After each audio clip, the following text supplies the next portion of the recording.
So after a week, like started classes had started, I got there and I'm getting a bill like in my mailbox.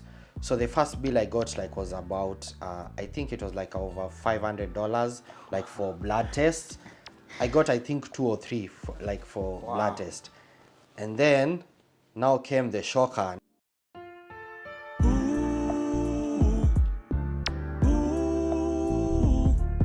Connect. Everything in life comes together. Life is a journey. Believe in the process, yeah. Inspiring, informing, and impacting. This is the Connect.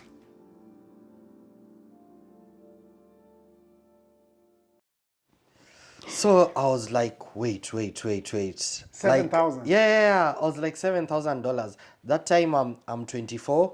I've never been in serious debt. Like the debt like I've been with like back at home like in Kenya, the most would be like maybe $60. Like that's like 5,000, and I'm like, oh my god, how like $7,000. 7,000 is, maybe to just clarify, maybe for calculation's sake, maybe in Kenyan shilling, that's about 7,000. That's 600 and something, 618,000 Kenyan shillings. Just to clarify. Yeah. So what did you do? So I got that and I was like, definitely this one I cannot tell my parents, because my parents by that time the spending of fees and everything, and until the time like I was settled down with the rent, with pocket money, we had already spent like close to like 2.5 million. So I was like, there's no way like I'm gonna like tell them like anything like about this. So we just I just kept on it, and I said like, okay, I'm gonna call the hospital. So I called the hospital and I told them like, yeah, I've received your bill, but I don't understand, because I had provided to you my medical insurance. health insurance cover.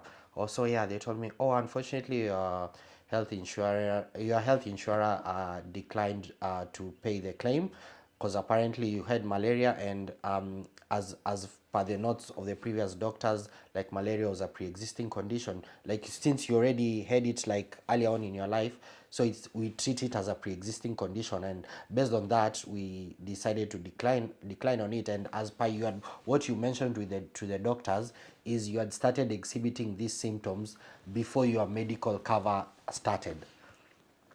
And yeah, so that was it. I think that sealed my fate. So no matter how much back and forth, we had a lot of like back and forth, like because I was still not believing like in it, because I was comparing it to when I was in Daystar. We were insured by APA insurance, and with the APA insurance, like it was very straightforward.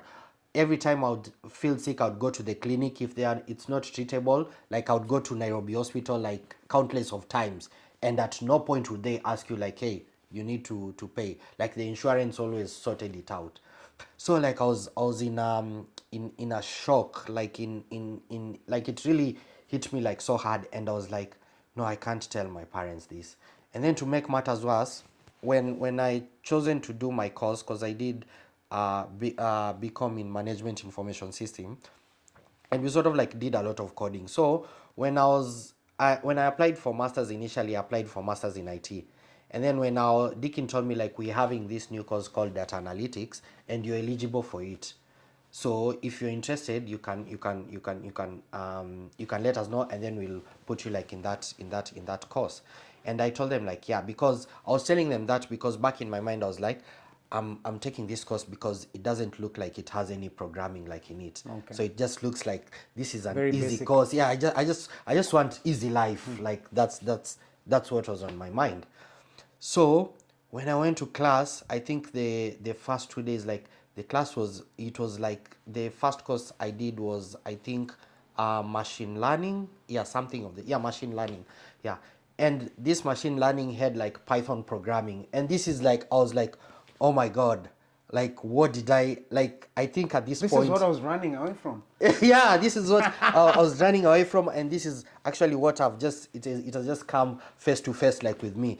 I was like, now for sure, I'm not really sure I'm gonna finish school. Health-wise, like Gone. I'm gone. I'm struggling even to feel well.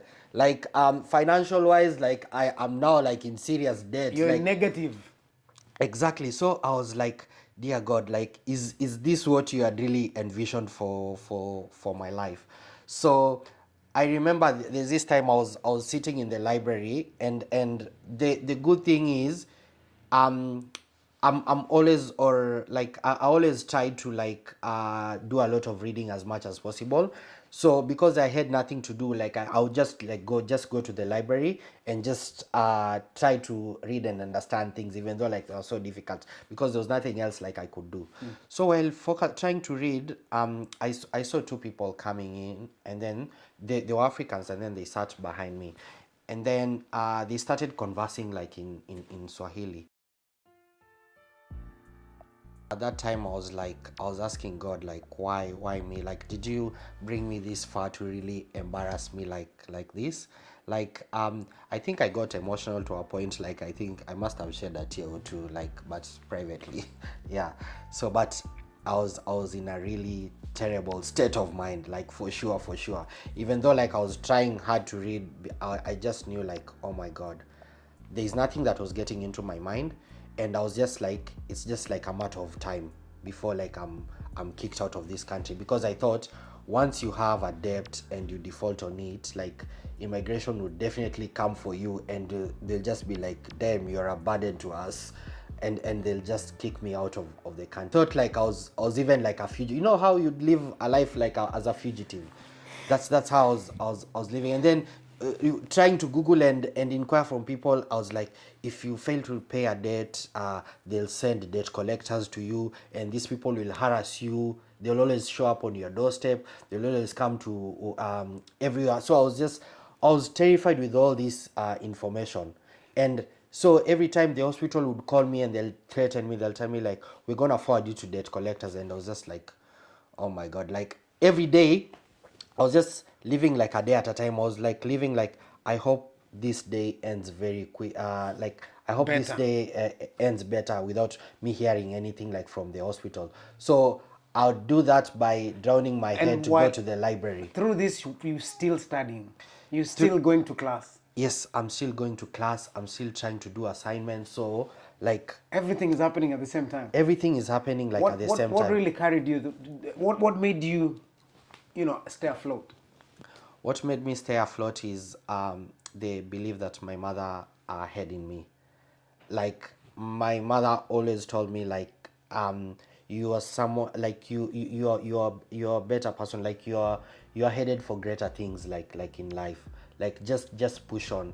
And because of what I've seen my mother like gone through, like she's gone through a lot of difficult things, and in all the journey, despite going through all that and having to raise like three kids, she still ended up having like getting like a PhD. She still ended up like really doing well, like in a professional like world. So that was always like my motivating factor.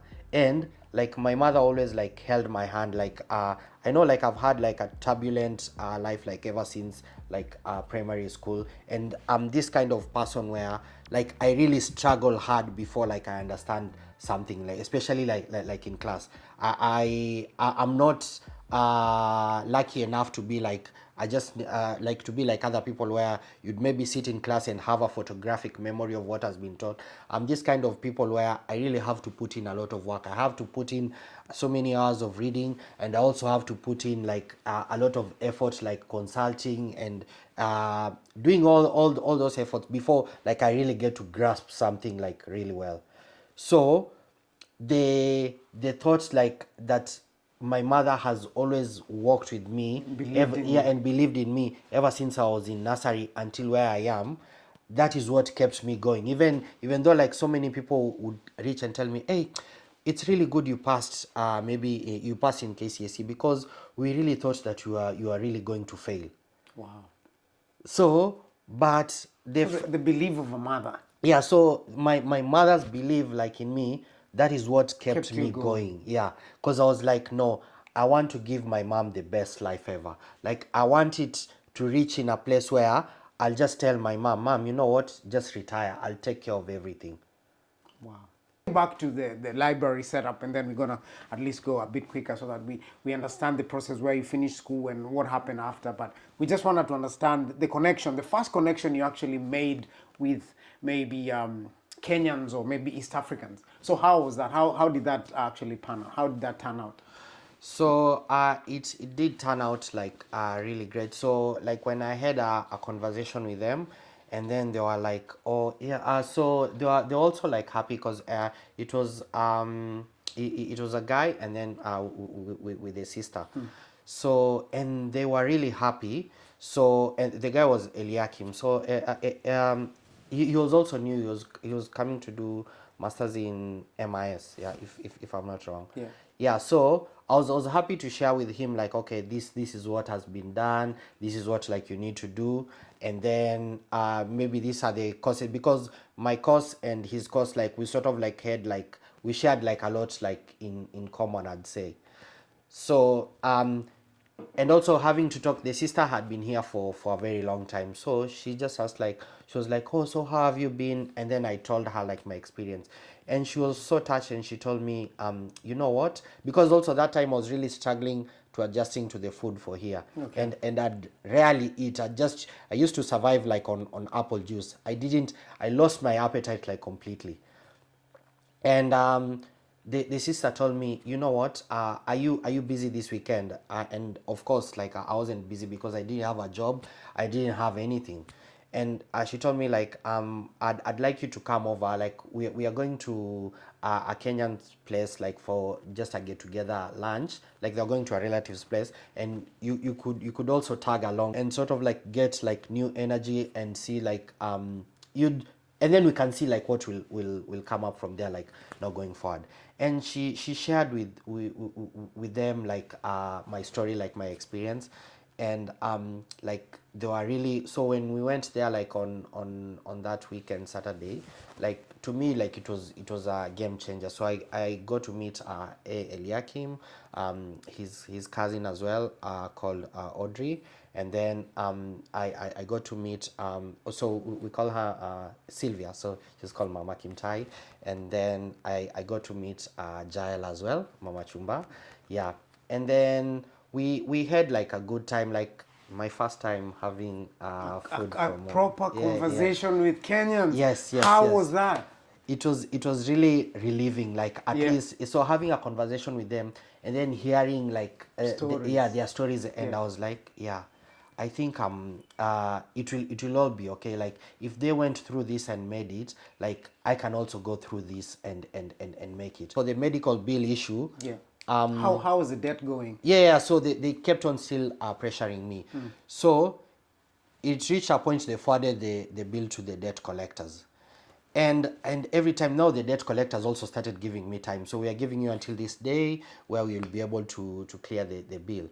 So when that day reached, I remember it was on a Sunday afternoon, like they called me and I told them like, look, I don't have any money, and right now I don't have even a job. So they asked me, so what is the least amount that you think you can be able to give us? So I told them like, because that time I was still depending on pocket money like from my parents overseas. So I told them like, to be honest, like I think $20. So they told me like, can you make it 25? I told them like, yes, I can make it 25. So 25, they told me like, okay, that's fine, every month make sure you pay us $25. So that took away all the stress of the medical bill. I didn't tell my mom like about it, like I was struggling with it because I said I have to deal with this As a because man. yeah, as a man, because this is part of like growing. Yeah. Because every time I remember, every time I was at home, if I get like there's any difficult situation, I'll just escalate it to my parents, mom. and they'd sort it. But this time I was like, because I came here, because this is what like I wanted, like I wouldn't want to put a burden on my mom like anymore. Wow. So I dealt with that. So and every month like I just kept on remitting the $25, the $25.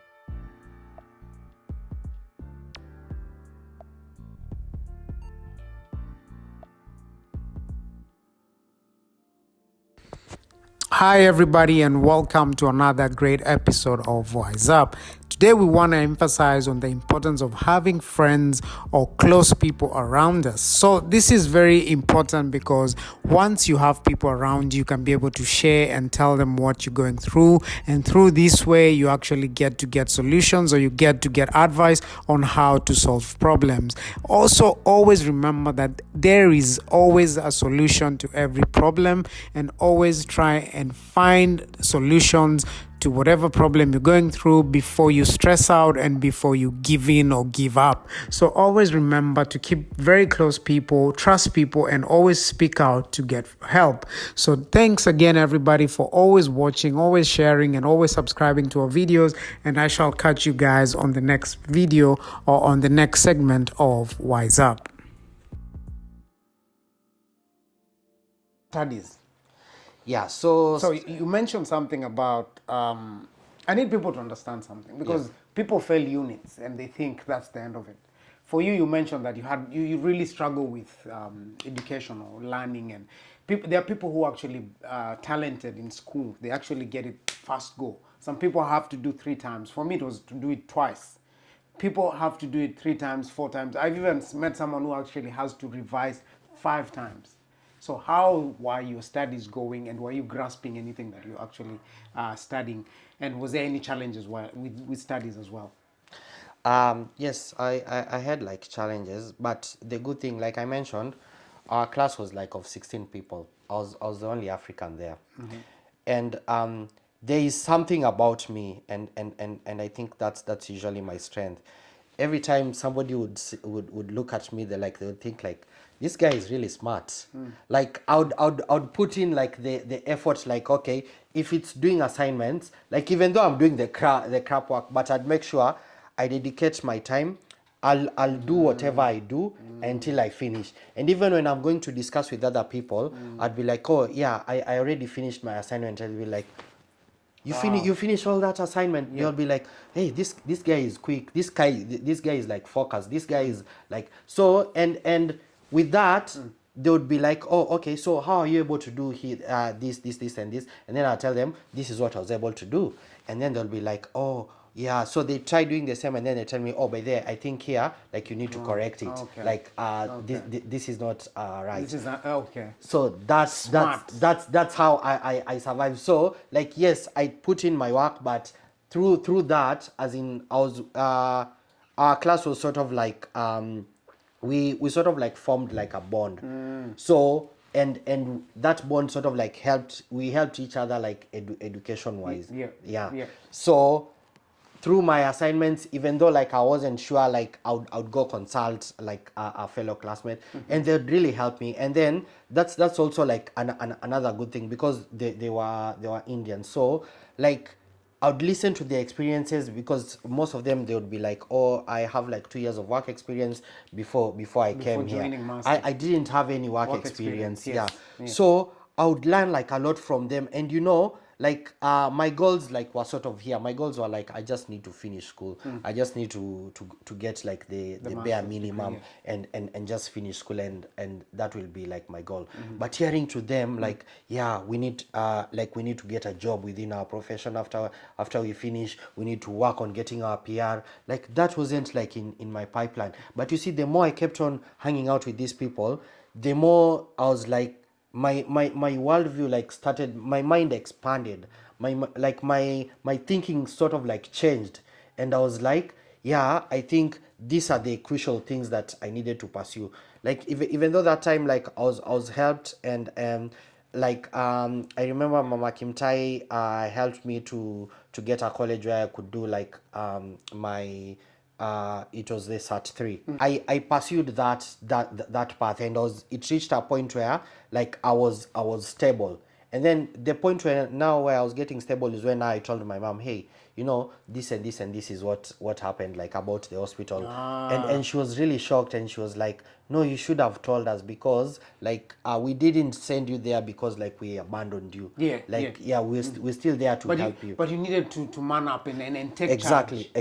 exactly. Yeah, but I told her like, you don't need to worry about anything. Yes. This has been sorted. Yes. Like at the moment. Yeah. And during that time, at least I think I started getting jobs, and then started working, balancing it all out. Yeah. And then I was also really also struggling like with my education. And the good thing is, as much as it was hard, as much as I was struggling with it, like I was putting in the work. Like I would go down, I'd read. And then, like I mentioned earlier, there was my housemate called Arjun as well.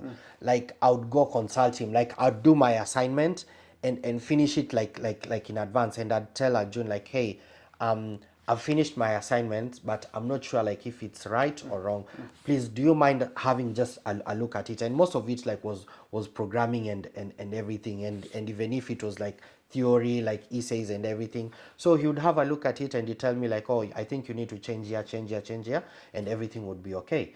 And I also got into that habit where I'd sort of like do an assignment and then ask the lecturer, have a chat with the lecturer like after class, or the tutor. Like I just ask them like, is it okay if I just share with you what I've done so far, and just let me know if there's anything that I need to change or what have you. And they tell me, yeah, sure. So doing that so also like sort of like helped me to remain like afloat, like education wise, because I was so keen, because I was like, if I fail this, like this money is all gone down the drain. And it's gonna like sort of like prolong like when I'm gonna finish.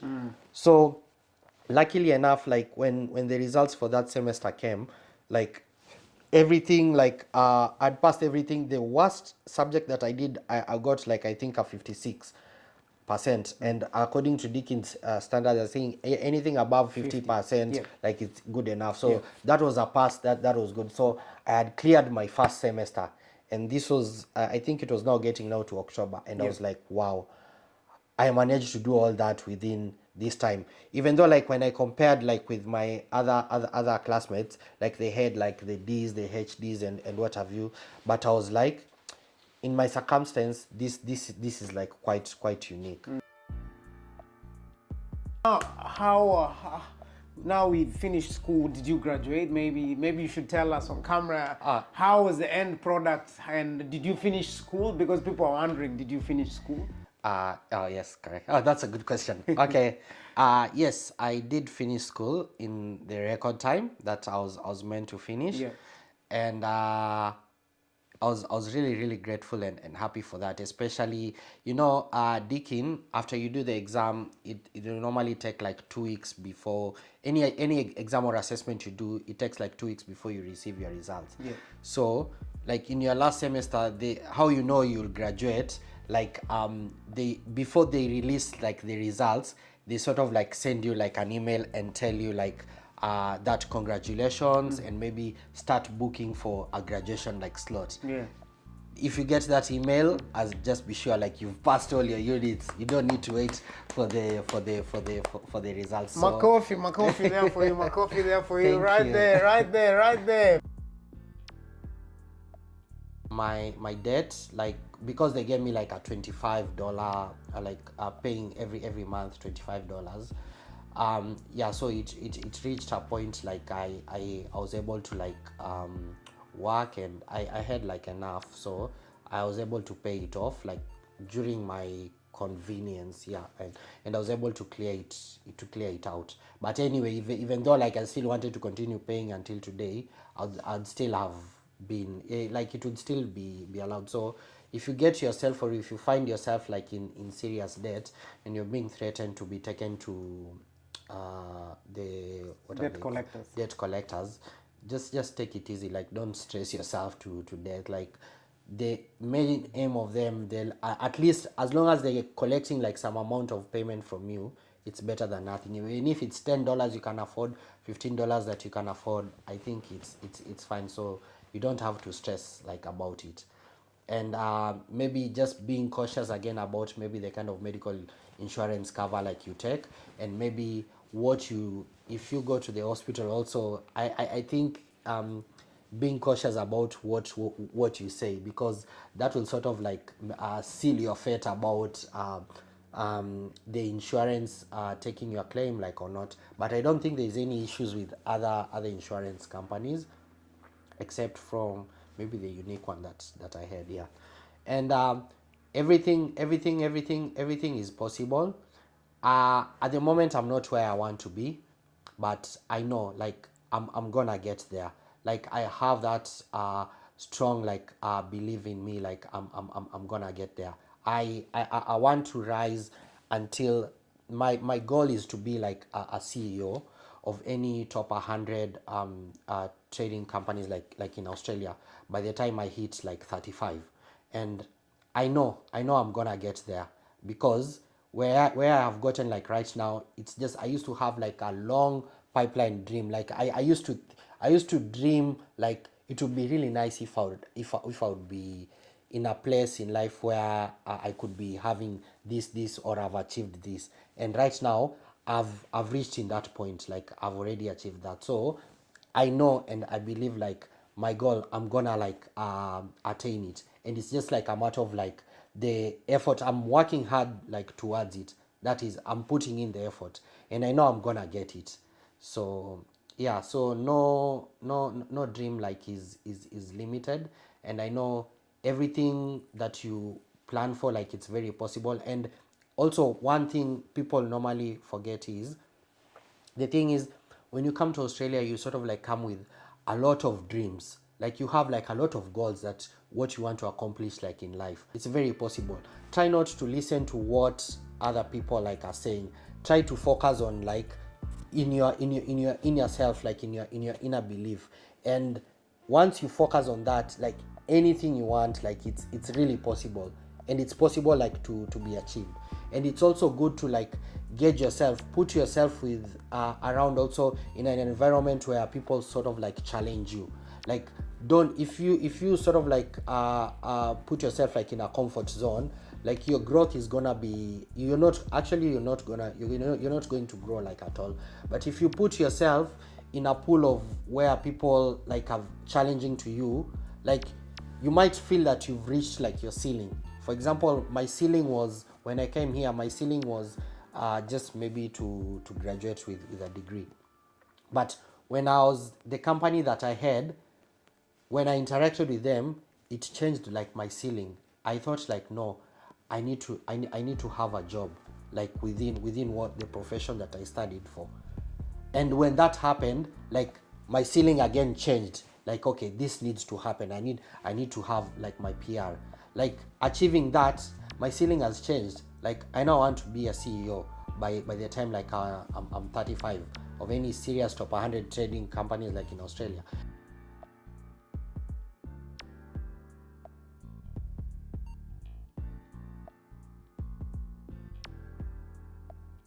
Yes, we said we'll be bringing you very hot stories, people. That is it from us, The Connect. Keep sharing those stories.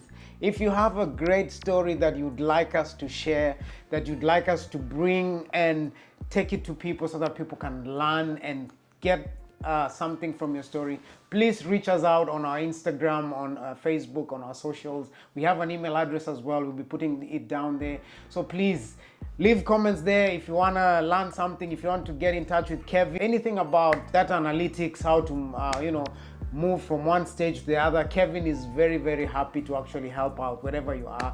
Do your PTEs, maybe do the NATI. He's been on the process, he's done it all. So we are just here to facilitate and to help a story come out, and so that we can impact and inspire someone out there. So if you've been inspired, if you've been impacted, continue sharing this story.